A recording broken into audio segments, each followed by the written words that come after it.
So hello everyone, welcome back. This is Pankaj Chauhan and PhD scholar from IITIC in Dhanbad. So as you know that we have a video series in which we are discussing about PhD interview experience of different people. So today we have one more guest. She is Urvashi and actually she got admission in IIT Bombay in electrical department. So हम उनसे जानेंगे उनके interview के experience के बारे में details में. So hello Urvashi, how are you? Hello Pankaj, I'm doing good. And what about you? I'm also good. Actually, Urosi, the main aim of this video series is to provide a valuable information, right? जो लोग interviews के prepare कर रहे हैं even IITs के लिए NITs के लिए किसी भी अच्छे इंस्टीट्यूट के लिए तो उनके लिए थोड़ा सा वैल्यूबल इन्फॉर्मेशन हम इकट्ठा कर सकें ताकि उनको बेनिफिट मिल सके. This is the main motive. Okay, so in this video we will discuss about your interview experience. अगर कुछ आप बताना चाहें, कुछ इंपॉर्टेंट बातें या टिप्स आप शेयर करना चाहें अपने व्यूअर्स के साथ, प्लीज आप बताना. तो हम स्टार्ट करेंगे आपके इंट्रोडक्शन से, देन हम मूव करेंगे आपके इंटरव्यू एक्सपीरियंस की तरफ. ठीक है, फिर हम बात करेंगे कुछ इंपॉर्टेंट चीजों के बारे में. ठीक है, so let's start. So please अपना इंट्रोडक्शन बताइए. I have done my BTech from Jalpaiguri Government Engineering College, and I have done this from Shibpur, IST Shibpur. Okay. And after that, I have got admission in IIT Bombay. Okay. For PhD. Okay. आपकी जो under graduation थी उसमें आपका जो branch था, stream था, वो क्या था? Electrical, right? इलेक्ट्रिकल. देन आपने मास्टर्स किया, उसमें आपने नहीं, बीटेक मेरा था electronics and communication engineering. Okay. And masters मैंने किया VLSI डिजाइन पे. ओके. And electrical department. जो VLSI डिजाइन है वो मोर रिलेटेड टू इलेक्ट्रॉनिक्स है या इलेक्ट्रिकल है? बट इससे पहले मैं एक क्वेश्चन और पूछना चाहूंगा. जो आपका इलेक्ट्रिकल ब्रांच होता है और इलेक्ट्रॉनिक्स ब्रांच होता है उसमें बेसिकली क्या डिफरेंस होता है, मतलब एज ए सब्जेक्ट या फिर स्कोप्स के हम बात करें? मोस्टली इन IITs ये जो डिपार्टमेंट है, जो VLSI डिजाइन है, ये इलेक्ट्रिकल के अंडर में आता है. ओके. जो इलेक्ट्रॉनिक्स के डिपार्टमेंट्स हैं वो इलेक्ट्रिकल में कंसीडर किए जाते हैं इन IITs. सो एडमिशन हुआ था वो इलेक्ट्रिकल डिपार्टमेंट में for PhD in IIT Bombay. Okay, so means your main area is electrical basically, right? Okay. So जो ये वीडियो है उन व्यूअर्स के लिए है जो इलेक्ट्रिकल इंजीनियरिंग से बिलोंग करते हैं. ओके. सो वैसे सबसे पहले हम जानेंगे जो IIT बॉम्बे एक सबसे अच्छा प्रीमियम इंस्टीट्यूट है अपने देश का. तो उसमें जो आपने इंटरव्यू दिया था उस टाइम कुछ गेट स्कोर की वैलिडिटी होती है कि कितना गेट स्कोर का रिक्वायरमेंट है, ऐसा कुछ है उसमें at the time of form filling? Yes please. हाँ, जब एप्लीकेशन फिल करते हैं तो गेट स्कोर होना चाहिए. मतलब you should have a GATE score. And if you have masters, तो मास्टर्स के CGPA कंसीडर होते हैं कितने अच्छे हैं. एंड SOP अप्लाई करना पड़ता है, विच इज वेरी इंपॉर्टेंट. और बहुत अच्छे से फिल करना, वो लिख के देन अप्लाई करना पड़ता है. ओके. सो ठीक है, जैसे गेट स्कोर हो गया, CGPA हो गया, these are the different things कि ये आपके पास अगर इनका स्कोर अच्छा होगा तो ऑब्वियसली आपको बेनिफिट मिलेगा किसी को. ठीक है, अब हम बात करते हैं SOP के बारे में. SOP is a statement of purpose, right? So इसको प्रिपेयर करते समय या इसको बनाते समय या फिर इसको प्रेजेंट करते समय हमें किन किन बातों का ध्यान रखना चाहिए, लाइक कि हमें कौन से एरियाज में रखने चाहिए, कौन से एरिया नहीं रखने चाहिए? स्टेटमेंट ऑफ पर्पस इससे पता ही चलता है कि आपका पर्पस आपको बताना है इसमें. तो आप इसको डायरेक्टली कॉपी ना करें किसी इंटरनेट से, बहुत सारे मिलते हैं. तो डायरेक्टली कॉपी आप आपके माइंड में क्या है, आपका क्लियर होना चाहिए कि आपको किस पर्पस में करना है. मतलब क्या पर्पस होगा वो, कि आपका फ्यूचर इंटरेस्ट किस पे आपको रिसर्च करना है, उसके बारे में आप लिख के क्यों ये सब आप मेंशन करके एक SOP लिखिए, स्टेटमेंट, एंड उसको भेजिए. आप रेफरेंस लिख सकते हैं SOP in internet, but do not copy it directly from the internet. Just have the idea how it should be written and write it on your own and then apply. Okay, so means कहने का मतलब है कि हम एक idea ले सकते हैं गूगल से या किसी से भी, इंटरनेट से, और उसके बाद हमें लिखना अपना ओन चाहिए. It will be genuine. Okay. So जैसे मैं SOP की बात करूँ, थोड़ा सा और मैं इसमें डिटेल में बात करूँ, तो SOP में हमें क्या चीजें ऐड करनी थी. लाइक मैंने जो, अगर कोई स्टूडेंट है जिसने मास्टर्स की है, राइट, तो उसने वहाँ पे कोई रिसर्च वर्क भी किया होगा, साथ में कुछ कॉन्फ्रेंसेस भी करी होंगी, कुछ पेपर भी पब्लिश किए होंगे, तो हम वो सारी चीजें ऐड कर सकते हैं SOP में, या फिर हमें ये आप मेंशन, या फिर हमें वो चीज बता कीजिए आपने किस पे. ओके, मैं बोल रहा हूँ इधर, या फिर हमें वो चीज बोलना चाहिए जो कि हम फ्यूचर में करने वाले हैं या हमारा फ्यूचर स्कोप है. मतलब कौन सी चीज को ज्यादा वेटेज देना चाहिए हमें अपने SOP में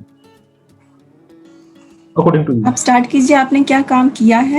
ओके. हाँ, आप स्टार्ट कीजिए आपने क्या एंड आप फ्यूचर में क्या करना चाहते हैं, मतलब कैसे आप कहाँ से स्टार्ट हुआ एंड किस तरह से आपने इंटरेस्ट जनरेट किया, आपका जो एरिया ऑफ इंटरेस्ट है and why you want to do in interest in that field, वो आप एक क्लियरली लिखिए.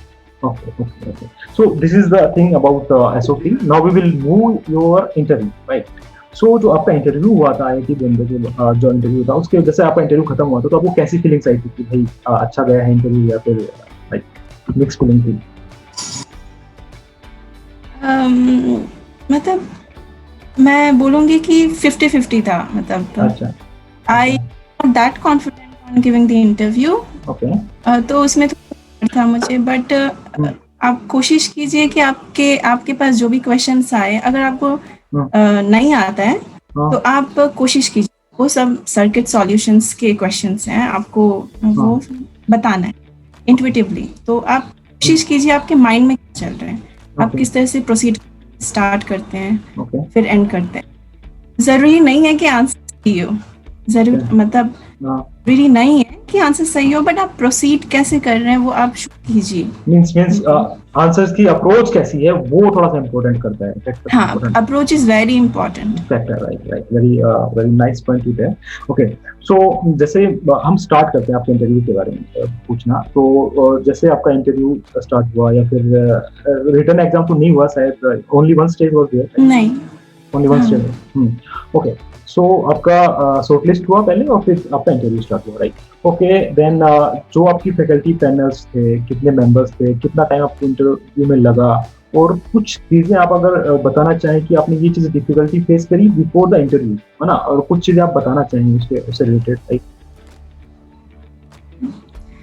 मैंने उसके लिए दूसरे IITs में इंटरव्यू दिए थे, तो कॉन्फिडेंस था नहीं. मतलब होता जनरली एक होता है कि when you are going to give an interview you don't have that much of confidence initially.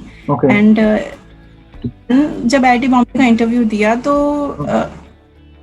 बहुत आइडिया आ गया था कि how should I give the interview. तो मतलब डर तो होता है, डर की वजह से थोड़े बहुत मिस्टेक्स भी होते हैं. तो आपको थोड़ा आइडिया, मतलब आप रेडी रहिए कि मतलब उस तरह से आप इंटरव्यू दें. So for half an hour, I had to almost around half an hour I had to face the interview. And questions when questions started coming, then and when I was able to answer some questions initially, then I got the confidence to go ahead, and they were asking questions from the basics and also from my projects what I have done in my masters. And overall they were looking for the basics, not the concepts, depth of concepts, complex circuits. बहुत ही बड़े complex circuits में नहीं जा रहे थे. वो generally देखना चाहते हैं प्रोफेसर्स कि आपने जो काम किया है, आपने उसको समझा है, इसे समझा है, और कितने बेसिक्स आपके क्लियर हैं उस टॉपिक में. तो ये वो जानना चाहते हैं. So according to you, the main purpose of faculty is that कि वो जानना चाहते हैं कि आपके अंदर कितना मतलब स्कोप है कि आप रिसर्च कर सकते हैं, मतलब किसी चीज को आपने प्रोसीड कैसे किया है. That is the main thing. Okay, so जैसे मैं एक क्वेश्चन पूछना चाहूँ. जैसे आपने बताया कि आप नर्वस डर रहता है इन द इनिशियल टाइम, तो उस डर की वजह से आपके कुछ क्वेश्चंस गलत हुए थे इन बिटवीन द इंटरव्यूज की? आपको लगा कि ये क्वेश्चन तो मुझे आता है और बिकॉज ऑफ माय फियर मुझे मेरा ये क्वेश्चन का आंसर गलत हो गया, ऐसा कुछ हुआ आपके साथ? डर की वजह से मैं आंसर्स देने से डर रही थी इनिशियली, शायद गलत हो. तो फिर मैंने मैंने एक सॉल्व किया, तो उस रिटन में सॉल्व किया था एंड मैंने शो किया. तो उन्होंने बोला कि आप ऐसे इसको सॉल्व किया, तो मैंने अपना अप्रोच बताया. Then they like the approach. उनको देन उन्होंने बताया कि हाँ मेरा गलती कहाँ था. देन इट वाज सो आपका मैं एक चीज यहाँ पे ऐड कर दूं, जो उर्वशी का इंटरव्यू हुआ था वो इन दिस पेंडेमिक टाइम ही हुआ था, तो वही लैपटॉप के सामने बैठ के इंटरव्यू जो सबका होता है वैसे ही हुआ था. सो यहाँ पे मेरा क्वेश्चन ये है कि जो फैकल्टी मेंबर्स ने आपको क्वेश्चन पूछा, रिटर्न करने सोल्व करने के लिए बोला, तो आपने कॉपी पेन के ऊपर या फिर पेज पेपर के ऊपर सोल्व किया और देन आपने उनको शो किया, right, in front of them. So ये चीज मैं पूछना चाह रहा हूँ कि जैसे हम कैमरा के सामने दिखाते हैं अपना पेपर, तो ये चीज क्लियर हो पाती है उन लोगों को, फैकल्टी को? क्लियर तो थोड़ा डिफिकल्टी होती है, but it is more better if you take some other means to show them the solutions, like अगर कुछ है नहीं तो आप पेंट में शो करो, लिख के आप ऐसे ऐसे कर रहे हैं, या फिर either you use sketch pen also, sketch pen use कर सकते हैं हम, हाँ, ताकि चीजें क्लियर हो, वर्ड्स क्लियर हो, क्योंकि क्योंकि पेपर में शो करने में कैमरा में लाना पड़ता है, देन उनको क्लियरली व्यू ना आए what you have written. Okay. और एक चीज और हम कर सकते हैं अकॉर्डिंग टू मी, कि हम अगर उनसे रिक्वेस्ट करके मेल भी कर सकते हैं, एक पेज का मेल कर सकते हैं उनको easily, so that they have clear, like उनको थोड़ा सा क्लियरली पता चले। Okay, so these are the things. Okay, so अब हम बात करते हैं कि जैसे आपका इंटरव्यू चला था, है ना, तो जैसे कि कुछ क्वेश्चंस के आंसर कुछ स्टूडेंट्स गलत बता देते हैं, उनको लगता है कि गलत हो चुके हैं क्वेश्चंस के लिए आंसर्स, है ना, तो वो चीज हमारे लिए एक अंदर से आ जाता है कि यार मेरा इंटरव्यू अच्छा नहीं जा रहा है, इन बिटवीन ऐसा लगता है कि यार मेरा इंटरव्यू अब अच्छा नहीं जा रहा है, क्योंकि हमें पता चल जाता है कि कुछ क्वेश्चन हमने गलत बोल दिए हैं। तो उस टाइम पे हमें कैसे हमारे कॉन्फिडेंस को ओवरकम करना चाहिए, मतलब नर्वसनेस को ओवरकम करना चाहिए, ताकि हम कॉन्फिडेंट हो पाए और हम अच्छे से आंसर दे पाए नेक्स्ट। सो ऐसा आपके साथ हुआ था इन बिटवीन? इन बिटवीन मतलब आप क्या बोलना चाहते हैं कि while giving the interview और while giving the interview हम क्वेश्चंस के आंसर दे रहे हैं और बाय द वे हमसे कुछ आंसर्स गलत निकल जाते हैं, हमें पता ही चल जाता है कि इंटरनली कि हाँ ये आंसर गलत हो सकता है ना, तो उससे कुछ नर्वसनेस बढ़ती है अपने अंदर, ऐसा कुछ आपके साथ हुआ था ऐसा? आप कोशिश करें कि गलत आंसर ना दें, पहली बात। ओके, और गलत अगर आपको लग रहा है तो आप मत बोलें, आप बताएं उनको रोज पहले, जैसे मैंने बताया थोड़ी देर पहले कि आप डायरेक्टली ब्लाइंडली एक आंसर दे दिया, ऐसा ना करें, आप कोशिश करें कि सही जवाब देने। तो नेक्स्ट मैं पूछना चाहूंगा आपसे कि जो आपका इंटरव्यू हुआ था, तो आपसे ऑब्वियसली क्वेश्चंस पूछे गए थे आपसे सब्जेक्ट रिलेटेड, और तो मैं यहाँ पूछना चाहूंगा कि अगर आपका जो रिसर्च एरिया है, जो रिसर्च टॉपिक्स हैं आपके, तो उससे रिलेटेड आप कुछ कॉमन टॉपिक्स जो इंपॉर्टेंट हो सकते हैं स्टूडेंट्स के लिए, तो वो बता दें, और साथ में अगर आपको क्वेश्चंस कुछ याद हैं तो वो भी प्लीज शेयर कर दें, तो it will be very beneficial for those who are going to take admission in IITs with the help of interviews. Okay, please. मेरे जो एमटेक के प्रोजेक्ट थे वो थे एम्पलीफायर पे। ओके, तो मैंने एम्पलीफायर डिजाइन किया था एक। Okay, based on that my interview was on common source amplifier, जो बेसिकली हर इंटरव्यू में पूछे जाते हैं, उसकी फ्रीक्वेंसी रेस्पॉन्स का आइडिया होना चाहिए, and resistance input or output resistance, मतलब at some particular node resistance पूछ सकते हैं, एंड प्रोजेक्ट के क्वेश्चंस थे कुछ मेरे प्रोजेक्ट्स के ऊपर, like about my project amplifier was differential amplifier, तो उसके ऊपर क्वेश्चंस थे, and some basic questions on op-amp. Overall questions इसी में घूमे, मतलब इसी। ओके, सो बेसिकली हम बोल सकते हैं कि जैसे मैं एक क्वेश्चन यहाँ पे पूछना चाहूंगा, जो आपका मास्टर्स के कोर सब्जेक्ट होते हैं, मतलब कोर नहीं, कोर्स वर्क जो होता है, तो उससे क्वेश्चंस आते हैं या फिर बेसिकली अपने प्रोजेक्ट वर्क से ज्यादा क्वेश्चंस होते हैं? आपका नेटवर्क क्लियर होना चाहिए, जब और मास्टर्स के एनालॉग क्वेश्चंस पूछे गए थे मुझसे, और कंट्रोल आना चाहिए, कंट्रोल बेसिक्स। वो आप जब प्रिपेयर करेंगे तो आपको आइडिया हो जाएगा कि कौन कौन से टॉपिक्स आपको पर्टिकुलर चाहिए प्रिपेयर। राइट, सो नेटवर्क अच्छा होना चाहिए। Okay, so at the end मैं आपसे पूछना चाहूंगा कि अगर आपको कुछ आपको टिप्स अगर देनी हो, या कुछ आप चीजें शेयर करना चाहें हमारे व्यूअर्स के साथ, जो लोग आगे प्रिपेयर कर रहे हैं उनके साथ, कि भाई ऐसे प्रिपरेशन करना चाहिए, ये चीजें तैयार करनी चाहिए, तो प्लीज थोड़ा शेयर कीजिए। मैं बोलना चाहूँगी कि जब आप प्रिपेयर करें तो स्टार्ट करें आप अपने प्रोजेक्ट से, आपके प्रोजेक्ट अच्छे से स्टडी करें, एंड बेसिक सब्जेक्ट्स जो वाइल डूइंग एमटेक, जो आपने प्रोजेक्ट किया उससे रिलेटेड जितने सब्जेक्ट्स हैं उसके बेसिक्स क्लियर होने चाहिए, एंड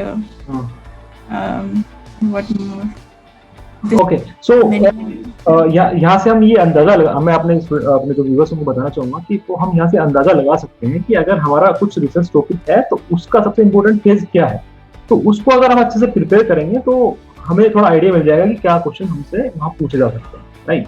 तो ये बातें थी इंटरव्यूज को लेके। ओके, सो अभी मैं एक नॉर्मल सिंपल क्वेश्चन पूछना चाहूंगा।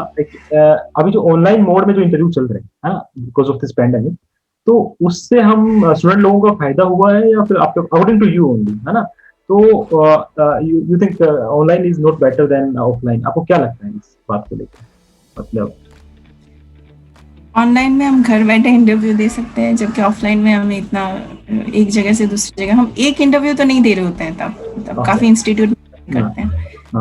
तो उस तरफ से सही है कि हमें घर पे बैठे देना पड़ रहा है। और प्रोफेसर्स पॉइंट ऑफ व्यू शायद ये थोड़ा सा मतलब डिफिकल्ट है। राइट। सो तो ये जैसे कुछ स्टूडेंट्स का क्वेश्चन था कि अगर ऑनलाइन होके अगर ऑफलाइन होता तो ज्यादा बेटर होता, तो मैं बताना चाहूंगा जितना मैंने एक्सपीरियंस मेरा एक्सपीरियंस है, जितना मैंने लोगों से बात की है, तो सब लोग ऑनलाइन को ज्यादा बेटर बताते हैं, क्योंकि हमें कैमरे को फेस करना है और सीधा आंसर देना है और घर बैठ के हम काफी IIT की इंटरव्यू दे सकते हैं। सो अब हम मूव करते हैं हमारे इस इंटरव्यू के, हमारे जो ये मीटिंग है इसके सबसे इंपॉर्टेंट फेज पे, right.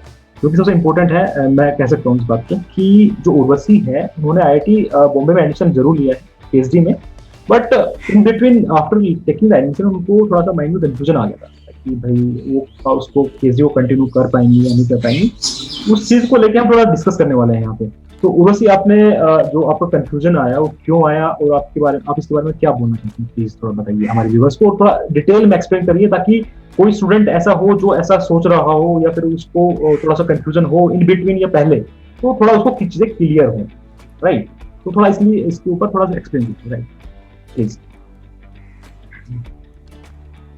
After taking admission in IIT Bombay, initially तो अच्छा लगेगा कि बड़े इंस्टीट्यूट में you are getting a chance to have your qualification. Okay, initially तो अच्छा लगा, धीरे धीरे when my guide told me to choose a topic, okay, मुझे थोड़ा तब confusion कि शायद I am not ready right now. okay, और तो मैं प्रोफेसर से कंसल्ट किया, उनसे थोड़ा हेल्प मिला मुझे, उनसे बात करके कि मुझे क्या करना चाहिए आगे। Then I was trying to find out some topics to do research on. And at that moment also no, I should take some time because you are giving a 5 minutes 5 years, right? Take longer, but it's a longer, it's a longer. So you are giving years to do research on a topic. Okay, so you have a clear idea on what obviously topic you want to have your research on. Okay, so confusion thi days, and it was not about days, it was like for months. I was stuck on the thing that am I doing the right thing by choosing this PhD and do research on. तो थोड़ा मैंने सोचा, काफी सोचा, बहुत कुछ सोचा, and one decision backed by many decisions, I chose to apply for industry, and then I decided to leave PhD and got into a job. मैं थोड़ा सा समराइज कर दूं इस बात को, थोड़ा सा जो उर्वशी ने बोला है कि इनको थोड़ा कंफ्यूजन क्रिएट हुआ है इन बिटवीन द माइंड, कि भाई इन बिटवीन द PhD, है ना, कि जो ये चीज कर रही है वो सही है या नहीं है। तो इनको कंफ्यूजन क्या आया वो इन्होंने बताया कि इस टॉपिक को लेके, और जो ये चीज कर रही है वो सही है, इनके दिमाग में ऐसा आया। सो इन्होंने काफी सोचा, काफी मंथ इस बात को सोचा कि ये जो कर रही है सही है, तो इन्होंने पाया कि ये डिसीजन को चेंज करना चाहिए। तो उन्होंने सिलेक्ट किया कि मेरे को इंडस्ट्री में किसी जो ये इनका रिसर्च एरिया है वहां पे थोड़ा सा नॉलेज गेन करना है बस। एम आई राइट ना? तो उन्होंने यही सोचा कि भाई मेरे को अभी रिसर्च जो मैं करना चाहती हूँ, आफ्टर दैट थोड़ा सा नॉलेज गेन करूंगी, थोड़ा सा क्लियर आइडिया लेके आऊंगी अपने दिमाग के अंदर कि मुझे करना क्या है एक्चुअली, है ना। तो मैं यहाँ पे एक बहुत बड़ा पॉइंट यहाँ पे बताने जा रहा हूँ कि अगर आपके माइंड में क्लियर नहीं है कि आप क्या, जो आपका रिसर्च टॉपिक है, जो आपका इंटरेस्ट है, उसको आप फॉलो कर पाएंगे या नहीं कर पाएंगे, तो आपको इन बिटवीन थोड़ा सा कंफ्यूजन आ सकता है। एज जैसे इनको आया अभी, तो इन बट ये हम नहीं कह सकते कि कोई भी डिसीजन गलत होता है, कोई भी डिसीजन सही होता है। अगर आप इंटरनली सेटिस्फाई हैं तो वो एवरीथिंग इज ओके। ओके, सो और सबसे बड़ी बात ये है कि इन्होंने आईआईटी बॉम्बे को आईआईटी, इनके पास ऐसा इंस्टीट्यूट है जो अपने इंडिया में टॉप मोस्ट है। हम बिल्कुल बोल सकते हैं कि आईआईटी बॉम्बे टॉप इंस्टीट्यूट है अपने इंडिया का। तो ये मेरे हिसाब से बहुत ही टफ डिसीजन इन्होंने लिया था। और अभी इन्होंने इंडस्ट्री में उस जो ये रिसर्च करना चाहती है उस टॉपिक पे नॉलेज गेन करना जरूरी समझा। हाँ, राइट ना? Okay, Yes. तो मैं सजेस्ट करना चाहूंगा कि अगर आप थोड़ा सा इस बारे में सोचेंगे बिफोर टेकिंग एडमिशन इन आईआईटी, तो थोड़ा ज्यादा बेटर रहेगा, ताकि आप बीच में स्टक ना हो। तो उर्वशी, मैं पूछना चाहूंगा कि आप कुछ सजेशन देना चाहें इस पॉइंट को लेके हमारे व्यूअर्स को, ताकि उनको ऐसा कंफ्यूजन ना आए कि हम कैसे इस बात को पहले ही सोचें, क्योंकि आपने एक्सपीरियंस किया है ये, है ना? तो हम इस बात को पहले कैसे डिसाइड करें कि हमें क्या चीज हम कर सकते हैं, क्या हमें करना है। Can you elaborate little bit here please? आप पीएचडी एडमिशन लेने के पहले क्लियर रहें कि आप पीएचडी करना चाहते हैं, आप रिसर्च करना चाहते हैं, एंड गवर्नमेंट आपको कुछ अमाउंट दे रही है रिसर्च करने का, तो you should be loyal to that. तो ये नहीं, हाँ, तो आप सोचें पहले, बहुत अच्छे से सोचें, टाइम दे के सोचें for choosing for PhD, and you should be at least clear about on which area you want to work on. Research तो आप ये नहीं कि आप एक सब्जेक्ट पे कर रहे हो, आपको एक सब्जेक्ट के अंदर you have to choose a particular topic and do research on it. तो थोड़ा बहुत आप लें, then you go for PhD. Okay. और जैसे कि अभी उर्वशी ने ये डिसीजन ऑलरेडी ले लिया है कि इनको इंडस्ट्री में जाके पहले नॉलेज गेन करना है। और आपका क्या आगे प्लान है फ्यूचर में? क्या आप इंडस्ट्री के बाद पीएचडी कर सकती हैं, या फिर आप इंडस्ट्री को कंटिन्यू करेंगे? नहीं, मैंने तो फिलहाल तो सोचा है कि मैं करूँ पीएचडी इन फ्यूचर। ओके, जब when situations will be right for me, okay. I will pursue PhD further, and it will be an honor to have that degree. So मैं यहाँ पे एक चीज और ऐड करना चाहता हूँ। जैसे उर्वशी ने बताया कि इन्होंने पीएचडी ड्रॉप इसलिए नहीं किया कि उनको फ्रस्ट्रेशन था, या फिर कुछ चीजें समझ में नहीं आ रही है, या फिर इनको लगा कि मैं क्या कर रही हूँ। नो, इन्होंने पीएचडी इसलिए ड्रॉप किया है कि जो ये चीज करना चाहती हैं वो उनको नहीं मिली अभी, राइट? कि जैसे मैं एक छोटा सा एग्जाम्पल बताता हूँ कि अगर ये एनालॉग पे काम करना चाहती है, एनालॉग वीएलएसआई डिजाइन पे, तो उनको उनकी नॉलेज थोड़ा चाहिए पहले कि इस एरिया में क्या क्या काम हो सकता है, क्या क्या काम नहीं हो सकता है। तो इसलिए इन्होंने इंडस्ट्री ज्वाइन करके थोड़ा प्रैक्टिकल नॉलेज देने का सोचा है फिलहाल, और ये फ्यूचर में भी पीएचडी करना चाहती है, right? So this decision is very wiseful मेरे हिसाब से, कि इन्होंने बड़ी वाइजली ये डिसीजन लिया है, और मुझे लगता है कि काफी अच्छा डिसीजन लिया है इन्होंने। सो अभी मैं इस मीटिंग को कंक्लूड करता हूँ उर्वशी। तो मैं इससे पहले मैं आपसे जानना चाहूंगा कि कुछ चीजें आप हमारे व्यूवर्स के लिए, या फिर जो स्टूडेंट्स इस वीडियो को देख रहे हैं, कुछ बताना चाहें? Anything important if you want to share? Just before giving any interview, like okay. Not only on PhD interview, you should have the idea of, means basic idea clear होना चाहिए। आप भले ही बड़ी से बड़ी कॉम्प्लेक्स चीजें सॉल्व करके आए हो, बट अगर आपका बेसिक्स क्लियर नहीं है तो आप क्लियर नहीं कर पाएंगे कोई भी इंटरव्यू हो, चाहे वो जॉब का हो या फिर जो भी फील्ड में अप्लाई करें, बेसिक्स क्लियर रखें। Okay, so these are the things, and I am very grateful to Urvashi कि उन्होंने हमारी सब चीजें शेयर करी, और बहुत इंपॉर्टेंट चीजें शेयर की। आज तक आपने जो इंटरव्यू देखे होंगे उनमें यही देखा होगा कि लोग सिलेक्ट हो जाते हैं, उसके बाद वो कंटिन्यू करते हैं, but this is the first time I am sharing this. ये मेरा भी बहुत अच्छा एक्सपीरियंस है कि उन्होंने ऐसी चीजें शेयर करी जो कि बहुत रेयरली मिलती हैं। सब लोग ये बता सकते हैं कि भाई मैं कंटिन्यू कर रहा हूँ, बट क्यों ड्रॉप किया ये बताना बहुत एक मुश्किल है, ठीक है? तो I am so thankful to you Urvashi, thank you so much for giving your time. Thank you.